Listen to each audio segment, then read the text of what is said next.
हे घर आहे बीडच्या आर्थिक गुन्हे शाखेचा पोलीस निरीक्षक हरिभाऊ खाडे याचं, ज्याच्या घरामध्ये 1,08,00,000 रुपयांची रोकड, 72 लाख रुपयाचं सोनं आणि 5 लाख रुपयाची चांदी सापडली। पण याहीपेक्षा या हरिभाऊ खाडेचं जे कनेक्शन आहे ते इंदापूर बारामतीचं आहे, कारण या खाडेच्या इंदापूरमध्ये जवळपास 4 मालमत्ता आढळलेल्या आहेत, ज्या ACBने जप्त केलेल्या आहेत। इंदापूरमध्ये प्रत्येकी 1 फ्लॅट, इंदापूरमध्ये व्यापारी गाळा, बारामती आणि परळीत 2 फ्लॅट, अशी सगळी कागदपत्र ACBने जप्त केलेली आहेत।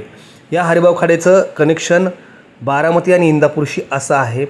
हा बीडचा जो पोलीस निरीक्षक हरिभाऊ खाडे आहे त्यानं 100 कोटींच्या कथित घोटाळ्यात जिजाऊ मल्टीस्टेट बँकेची अध्यक्षा अनिता शिंदे, संस्थापक बबन शिंदे यांच्या तपासामध्ये 2 व्यावसायिकांकडे प्रत्येकी 50 लाख रुपयाची म्हणजे 1 कोटी रुपयांची लाच मागितली होती। त्यातील पहिला हप्ता 5 लाख रुपयांचा देताना आरोपी कुशल जैन याला पोलिसांनी रंगेहात सापडले होता। हा कुशल जैन हरिभाऊ खाडेसाठी काम करत होता।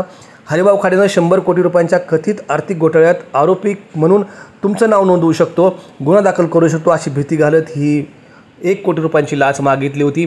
या 1 कोटीच्या लाचेमध्ये लाचलुचपत प्रतिबंधक विभागाने त्याच्यावर गुन्हा दाखल केला होता आणि हरिभाऊ खाडे हा फरार होता। त्यावेळी त्याचं घर तपासलं आणि या तपासणीमध्ये झाडाझडतीमध्ये तब्बल 1,72,00,000पेक्षा अधिक ऐवज पोलिसांच्या हाती सापडला होता। त्यामुळे हरिभाऊ खाडेचं हे प्रकरण फक्त राज्यातच नाही तर देशभरात चर्चेत आलेलं आहे।